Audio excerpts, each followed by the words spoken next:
नमस्कार दोस्तों, एक बार फिर से मेरे YouTube चैनल पर आप सबका स्वागत है। आज हम मेरी स्टोन क्राफ्ट के एजुकेशन सिस्टम के बारे में पढ़ने वाले हैं, या उन्होंने जो एजुकेशन में रिफॉर्म्स को सुझाया है उसके बारे में हम चर्चा करने वाले हैं। हमने लेक्चर नंबर 1 में उनके फेमिनिज्म और बाकी टॉपिक्स को डिस्कस किया था। आपको याद होगा कि वहां पर मैंने एक पॉइंट बताया था कि मेरी स्टोन क्राफ्ट और बाकी सभी फेमिनिस्ट का मकसद होता है समाज में जेंडर इक्वालिटी को स्टैब्लिश करना, अर्थात लिंग के आधार पर समानता को समाज में स्थापित करना।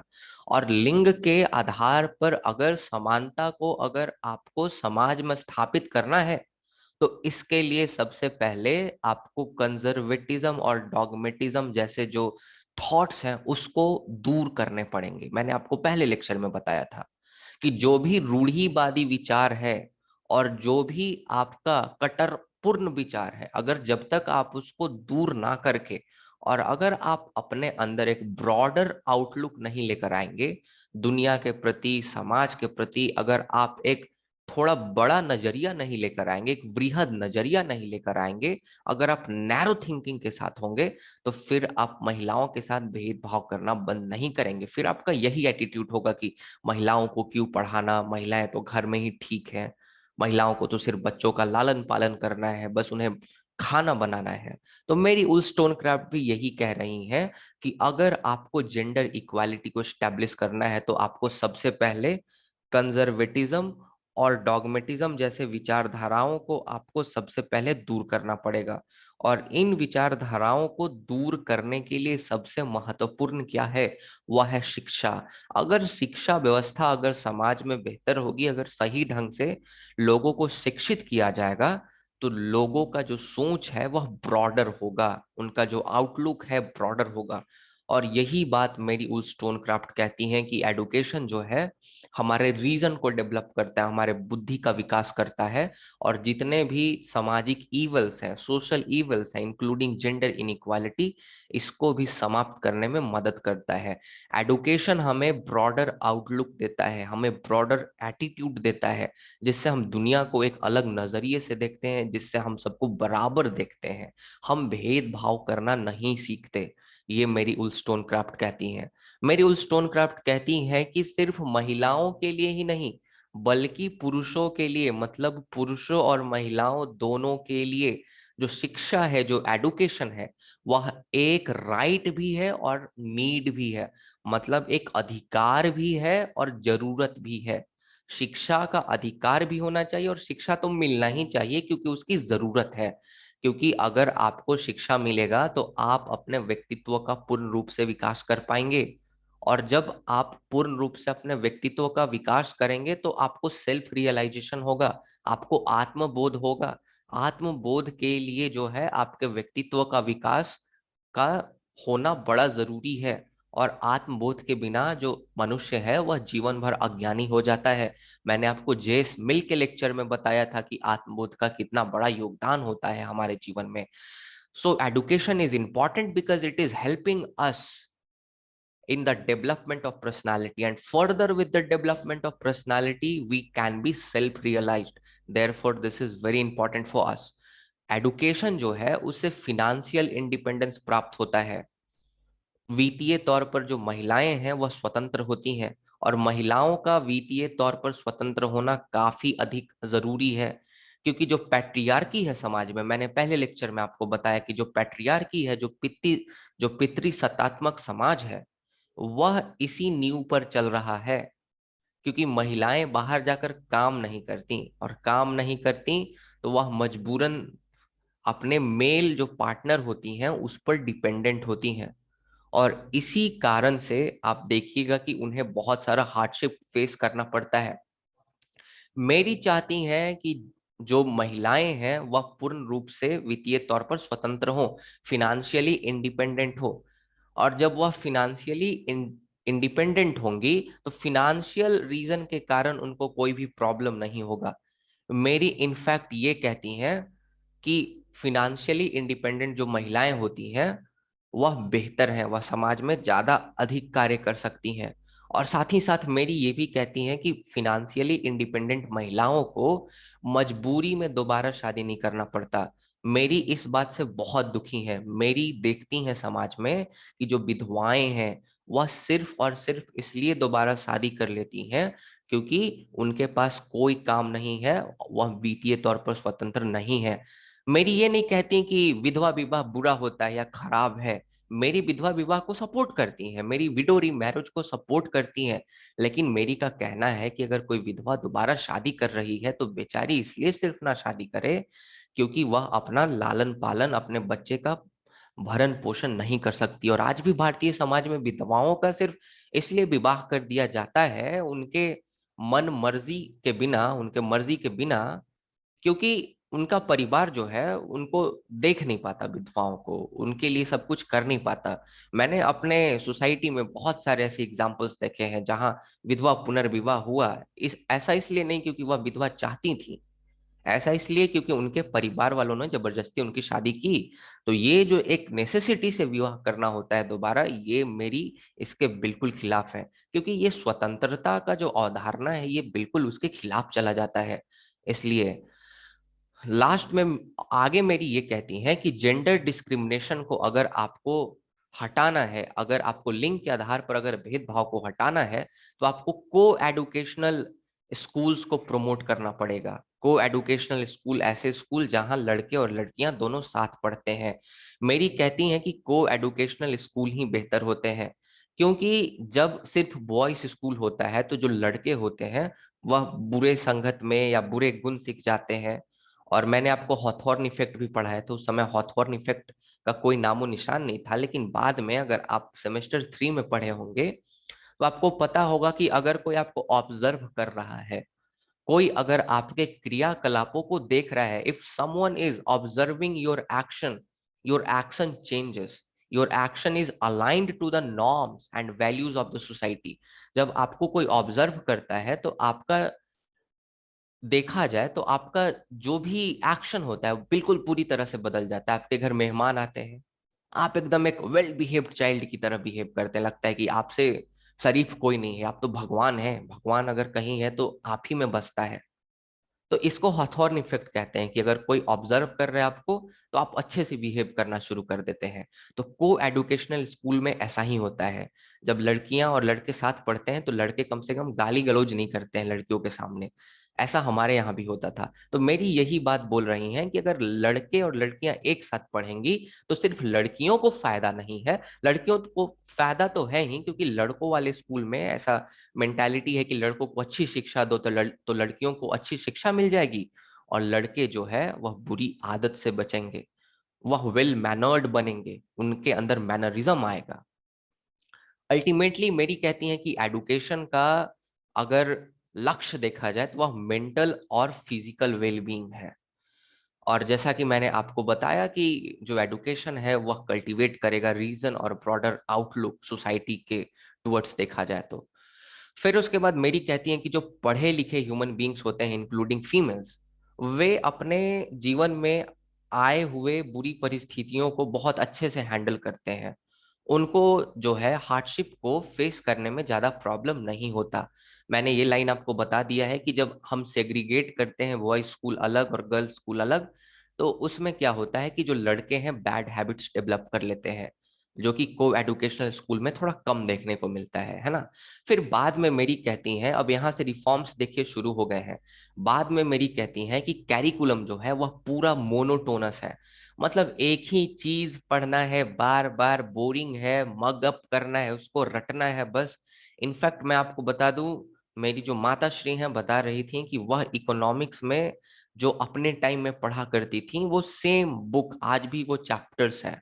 बहुत सारे डेवलपमेंट्स हुए हमारे फिजिक्स, हमारे केमिस्ट्री के क्षेत्र में, लेकिन आज भी एनसीईआरटी बुक हाँ रिवाइज किया जाता है, अपडेट किया जाता है, लेकिन आज भी वह मोनोटोनस है, आज भी वही सेम चीजें रिपीटेड है। और वो सेम चीजें इंपॉर्टेंट है, लेकिन उसकी दिशा और दशा बदली है। आपको कम से कम आज की जो जरूरत है उसके हिसाब से बुक्स को अलाइन करना पड़ेगा। पहले वाली चीजों को मैं नहीं कह रहा कि मत पढ़ो, नहीं पढ़ोगे तो कैसे काम चलेगा। न्यूटन के लॉज आपको पढ़ने पड़ेंगे, पर न्यूटन के लॉज में आज बहुत सारे ऐसे डेवलपमेंट्स हुए हैं जो कि आपको जानना जरूरी है। पर जो हमारा एजुकेशन सिस्टम है, जो कैरिकुलम है, मोनोटोनस है। तो इसको इंटरेस्टिंग बनाना चाहिए। इंटरेस्टिंग बनाने से ही लोग अच्छे से पढ़ेंगे, ऐसा मेरी का मानना है। मेरी कहती है कि म्यूजिक और स्पोर्ट्स को तो रखना ही चाहिए कैरिकुलम में। म्यूजिक और स्पोर्ट्स होने से लोगों का जो है शारीरिक विकास भी होता है और उनके सोल का भी विकास होता है, उनका स्पिरिचुअल और उनका फिजिकल दोनों डेवलपमेंट होता है। और साथ ही साथ मेरी कहती हैं कि हाई स्कूल एडुकेशन जो होना चाहिए वह डायलेक्टिक्स पे बेस होना चाहिए। डायलेक्ट जो डायलेक्टिक्स होता है, डायलेक्टिक्स जो आपका द्वंदात्मक पद्धति होती है, जहां हम चर्चा कर कर पढ़ते हैं, एक दूसरे से डिस्कशन करके हम लोग पढ़ने की कोशिश करते हैं। तो जब तक बेहतर इंटरेक्शन नहीं होगा तब तक जो है बच्चे सीख नहीं पाएंगे बेहतर से। इसीलिए discussion is the best way to teach in the high school according to Mary Wollstonecraft. लेकिन आज प्रॉब्लम्स है। आज सरकारी स्कूल में कोई बच्चा हाथ खड़ा करके क्वेश्चन पूछे 8वां क्लास का, तो टीचर डांट के बैठा देता है। कारण दो हो सकते हैं, या तो टीचर जो है वह रूड है, या तो टीचर को आता नहीं, इनकॉम्पिटेंट टीचर है। तो डिस्कशन इंपॉर्टेंट है, टू वे इंटरेक्शन होना चाहिए बच्चों से। जो है वह शिक्षक भी प्रश्न करे और बच्चे भी शिक्षक से प्रश्न करें। और बहुत सारे स्कूल्स में मैंने इनफैक्ट अपने स्कूल में एक्सपीरियंस किया है कि क्वेश्चन पूछने पर बिठा देते हैं कि बस बस हो गया, बैठ जाओ। तो डिस्कशन के थ्रू जो है वो एडुकेशन इंटरैक्टिव बनेगा, और that is a better way to actually grasp fast, right. अगर आपको बहुत जल्दी सीखना है, ग्रैस्प करना है, तो वो बेटर वे है डायलेक्टिक्स का जो मेथड होता है। उसके बाद आपको पता है कि हमारे यहाँ अब एक फंडामेंटल राइट आ गया। फंडामेंटल राइट आर्टिकल 21A में। आप कमेंट बॉक्स में लिखिए कि आर्टिकल 21A कब जोड़ा गया, कौन से अमेंडमेंट से, और कितने वर्ष तक के बच्चों को हमें कंपलसरी एडुकेशन देना है, ये स्टेट की ड्यूटी है। तो आज हर एक जो कंट्रीज है वो अपने यहाँ कानून बना रहे हैं कि कंपलसरी एडुकेशन, प्राइमरी एडुकेशन तो बच्चों को देना ही है। आप सोचिए, आज के 250 साल पहले मेरी ने ये बात कहा। मेरी कहती है कि कंपलसरी एडुकेशन और फ्री एडुकेशन 9 साल के बच्चों तक को देना चाहिए, और ये सरकार की जिम्मेवारी होनी चाहिए कि 9 साल के बच्चे फ्री और कंपलसरली पढ़े जाकर विद्यालयों में। आज भारत में यह प्रावधान है, क्या नहीं कह सकते कि मेरी से इंस्पायर्ड है कहीं ना कहीं, मेरी से ही ये चीजें आगे चलती आ गई। तो मेरी काफी ज्यादा दूरदर्शी थी, इससे हमें समझ में आता है। उसके बाद मेरी कहती हैं, जैसे आइंस्टाइन का आपने कहावत सुना होगा कि आप एक मछली का कितना एबिलिटी है, कितना क्षमता है, आप इससे नहीं परख सकते कि वह कितने तेजी से पेड़ चढ़ पाती है। तो आज हमारा एडुकेशन सिस्टम है ना, मछली से भी पेड़ चढ़वाता है और बर्ड से भी पेड़ चढ़वाता है। बोलने का मतलब ये है कि हर एक इंडिविजुअल में अलग अलग खूबी होती है, अलग अलग नेचुरल टैलेंट होता है, और आप एक ही एडुकेशन सिस्टम के माध्यम से एक ही पैरामीटर पर सबको तौलने की कोशिश कर रहे हैं। ये एक्चुअली जस्टिफाइड नहीं है अपने आप में, और इस चीज को बदलना चाहिए, और कोशिश हो रही बहुत सारे देशों में। हमें भी अडॉप्ट करना चाहिए। और जो नया वाला इनफैक्ट जो आपका नेशनल एजुकेशन पॉलिसी है, उसमें बहुत अच्छे मोदी सरकार ने प्रावधान भी लाए हैं, मैं उसकी बिल्कुल सराहना करना चाहूंगा। तो मेरी कहती हैं कि सब स्टूडेंट है स्पेशल होता है, सब स्टूडेंट में कुछ कुछ नेचुरल क्वालिटीज होती हैं, इसीलिए प्रत्येक स्टूडेंट को पर्सनलाइज्ड अटेंशन देना चाहिए। मेल फीमेल दोनों स्टूडेंट्स को पर्सनलाइज्ड अटेंशन देना चाहिए, और उनके एबिलिटी, उनके क्षमता, उनके टैलेंट, उनके एप्टीट्यूड के हिसाब से उनको गाइड करना चाहिए और पढ़ाना चाहिए। कोई ज्यादा तेज होता है, कोई ज्यादा कमजोर होता है, कोई कोई, तो सब पे ध्यान देना होगा ना। अगर सबको भेड़ बकरों के जैसे अगर एक ही साथ पढ़ाओगे तो कैसे काम चलेगा। तो personalised attention is important. But हमारे यहाँ जो टीचर और स्टूडेंट का रेशियो है बहुत कम है। कितने सरकारी स्कूल में पर्सनलाइज्ड अटेंशन मिल पाता है, और जो बैकवर्ड स्टेट्स है वहां ये बड़ा अपने आप में क्वेश्चनेबल है। फिर ये मेरा फेवरेट है, एक्चुअली मेरी कहती हैं कि टीचर्स को पनिशमेंट नहीं देना चाहिए बच्चों को अपने तरफ से। अगर बच्चे गलती करें तो बच्चों से पूछना चाहिए कि आपने ऐसी गलती की, आपको क्या लगता है कि आपको क्या पनिशमेंट मिलना चाहिए। मतलब बच्चों को अधिकार होना चाहिए अपने पनिशमेंट को चुनने की, उनको चूज करने की। बच्चे जब अपने गलती का एहसास करेंगे और खुद से पनिशमेंट को चूज करेंगे, तो उनके अंदर सेंस ऑफ रिस्पॉन्सिबिलिटी डेवलप होगा। अगर आप उसको डांट दोगे, मार दोगे, पनिश कर दोगे, गुस्सा आ जाएगा। उससे पूछ के देखो कि भाई गलती तो की तुमने, अब तुमको क्या लगता है इस गलती की क्या सजा मिलनी चाहिए उसको? रियलाइज होगा, 90% चांसेस है वह एक रिस्पॉन्सिबल स्टूडेंट बनेगा फ्यूचर में, और वह अपने अंदर एक इनेट सेंस ऑफ जस्टिस को डेवलप करेगा। तो ये तो मेरा फेवरेट पार्ट है। और इनफैक्ट कॉलेजेस में तो पनिशमेंट नहीं दिए जाते, बट इनफैक्ट कभी कभी मैं ऐसा पूछता हूँ लोगों से, स्टूडेंट से पूछ भी लेता हूँ। फिर उसके बाद जो मेरी है वह कहती हैं कि कैरिकुलम में हिस्ट्री, पॉलिटी, मोरालिटी और रीडिंग ये तो रहना ही रहना चाहिए, राइटिंग, ये चीजें तो बिल्कुल पढ़ानी ही चाहिए। और साथ ही साथ अरिथमेटिक भी पढ़ाना चाहिए, जो मैथ्स है वो पढ़ाना चाहिए, और जो साइंस है उससे लोगों के अंदर रीजन और उनका लॉजिकल थिंकिंग जो है इम्प्रूव होता है, ऐसा मेरी कहती हैं। मेरी कहती हैं कि महिलाओं को सदियों पहले से सिर्फ चार्मिंग बनना कैसे है ये सिखाया गया है, कि पुरुषों को खुश कैसे करना है, उनको प्लीज कैसे करना है, उनको जेंटलनेस और ओबीडियंस जैसे गुण सिखाए जाते हैं। ऐसे करो, ऐसे प्यार से बात करो, सबके आज्ञाओं का पालन करो। ठीक है, ये भी सीखने चाहिए, कम से कम जेंटलनेस एंड ओबीडियंस। पर ये जो पार्ट है that too please men and being charming, ये मेरी इसको क्रिटिसाइज करती हैं, बोलती हैं कि ये बिल्कुल नहीं होना चाहिए। महिलाओं को भी सेम स्केल पर एडुकेशन देना चाहिए जिस स्केल पे पुरुषों को एडुकेशन मिल रहा है। सेम रीजनिंग के साथ उनको भी सिखाना चाहिए, सेम क्लासरूम में सेम कैरिकुलम और सेम टीचर उनको पढ़ाए। जो डिपेंडेंसी का जो रिलेशनशिप है, कि महिलाएं जो हैं हमेशा निर्भर रहें पुरुषों पर, उसको डिस्कार्ड करती हैं और कहती हैं कि इक्वल एडुकेशन दो। इक्वल एडुकेशन से फिनेंशियल इंडिपेंडेंस आएगा, और जिससे जो रिलेशनशिप और डिपेंडेंसी है ये जो है समाप्त होगा कुछ हद तक। मेरी कहती हैं कि पुरुषों और महिलाओं में कोई अंतर नहीं है, अंतर बस रिप्रोडक्शन सिस्टम और फिजिकल स्ट्रेंथ में है। रिप्रोडक्शन सिस्टम पुरुषों और महिलाओं का अलग है, और साथ ही साथ जो शारीरिक जो बल है वह अलग है। शारीरिक तौर पर पुरुष मजबूत होते हैं, महिलाएं थोड़ी कमजोर होती हैं। लेकिन अगर हम शिक्षा के तौर पे देखें और अगर हम बुद्धि के तौर पर देखें, तो महिलाएं और जो पुरुष हैं दोनों बराबर हैं, दोनों के पास इक्वल रीजन है। और इसीलिए मेरी कहती हैं कि अगर आप लिबर्टी और फ्रीडम दोगे, अगर आप अपने जीवन का फैसला अगर लेने का अगर अधिकार अगर महिलाओं को भी दोगे, तो विश्वास मानो कि महिलाएं भी उतना ही बेहतर कर सकती हैं जितना बेहतर पुरुष कर रहे हैं। और ये मेरी 250 साल पहले कर रही हैं, और आज अपॉर्चुनिटीज दी गई, आज अधिकार दिए गए, और रिजल्ट आपके सामने है। बहुत सारी सक्सेसफुल महिलाएं, इनफैक्ट आप काउंट नहीं कर सकते, अनकाउंटेबल सक्सेसफुल महिलाएं हैं हमारे समाज में, और आगे भी होने वाली हैं, आप में से कुछ और। तो इसीलिए मेरी जो है वो बहुत ज्यादा दूरदर्शी थी, बहुत ज्यादा विजनरी थी, इनका जो आइडियाज था। और आज हमें देखने को मिलता है, इनफैक्ट बहुत सारे तो ऐसे एग्जामिनेशन होते हैं जहाँ टॉप 5 में सिर्फ गर्ल्स होती हैं, बॉयज होते नहीं बहुत सारे। आजकल के एग्जामिनेशन में मैंने बहुत सारे जो रिजल्ट्स हैं उसको एनालाइज किया है। तो इनफैक्ट अगर इक्वल अगर ट्रीटमेंट किया जाए तो महिलाओं के पास इनफैक्ट ज्यादा टैलेंट होता है। ऐसा मेरी ज्यादा टैलेंट तो नहीं कहती, कहती हैं कि बराबर टैलेंट होता है, बट मानना है महिलाएं तो थोड़ा ज्यादा हार्ड वर्किंग होती हैं और अच्छा रिजल्ट कर रही हैं भगवान के दया से। और मेरी कहती हैं कि अगर दोनों को अगर इक्वली अगर एडुकेट किया जाए, तो फिर जो समाज है बेहतर बनेगा, वह पूरे समाज के लिए एक बेहतर चीज होगी। क्योंकि जो महिलाएं हैं वह 50% ऑफ पॉपुलेशन है।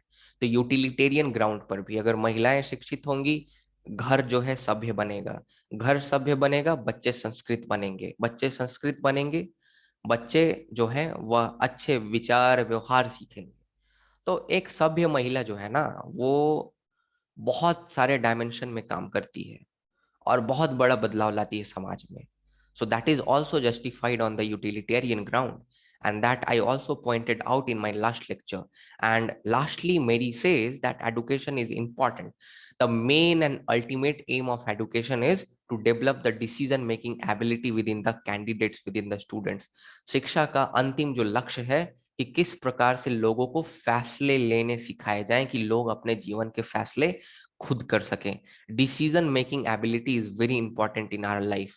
When you are taking the decision and what decisions you are making in your life, that is very important in your life, because that is going to actually decide and reshape your life for the whole, right? So therefore this is important.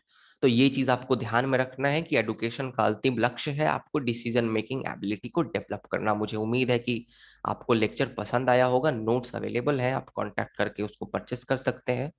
और धीरे धीरे जो भी lectures बचे हैं मैं उसको upload कर दूंगा। और आंसर्स राइटिंग में देखिए, मैं एक चीज और बोलना चाहूंगा। आंसर्स जैसे मैंने पिछला वाला लेक्चर बताया, तो मेरी के बारे में मैंने बहुत सारा चीज बता दिया कि मेरी के दामाद है पीवी सेली, ऑजिमेंडियस पोयम लिखा था उन्होंने 10th क्लास का, बुक में दिया हुआ है सीबीएसई में। अब मेरा मन किया, मैं डिस्कस कर रहा था, मैंने पढ़ा था, मैंने बता दिया। अब इसको आप एग्जाम में क्यों आंसर में लिखोगे, इसका क्या तुक बनता है? तो मैंने अपने नोट्स में मेंशन नहीं किया। Notes is actually useful for UPSC and for answer writing. So my notes are very precise and to the point. You don't have to write everything. You are not going to write 10 pages in your answer. There is a limitation, right? If you are getting the 4 question out of 8, or if you are getting the 5 question to solve out of 10, you need to decide that how many pages you are going to write. Unnecessarily, if you are writing the 10 pages that do not have any meaning at all, right? So you have to keep that thing in your mind. So many students are asking that you are telling more facts in your video lectures, rather you are mentioning the less in your notes. Notes are very precise. I can't mention anything in that, right? So it is better to read the book, buy the book. Why you are taking the notes then? You are taking the notes because you need to study less and useful thing. जो सबसे ज्यादा relevant है उसको पढ़ के exam देना, इसलिए तो नोट्स ले रहे हो। वरना किताबों की कमी है क्या दुनिया में? इतने सारे किताब है, कोई भी खरीद के पढ़ सकते हो ना, है ना? तो ये चीज को आपको ध्यान में रखना है। बहुत बहुत धन्यवाद, आपका दिन शुभ हो। मिलते हैं अगले लेक्चर में। हीगल को, उस समय हेगल को हम लोग डिस्कस करेंगे। बहुत बहुत धन्यवाद।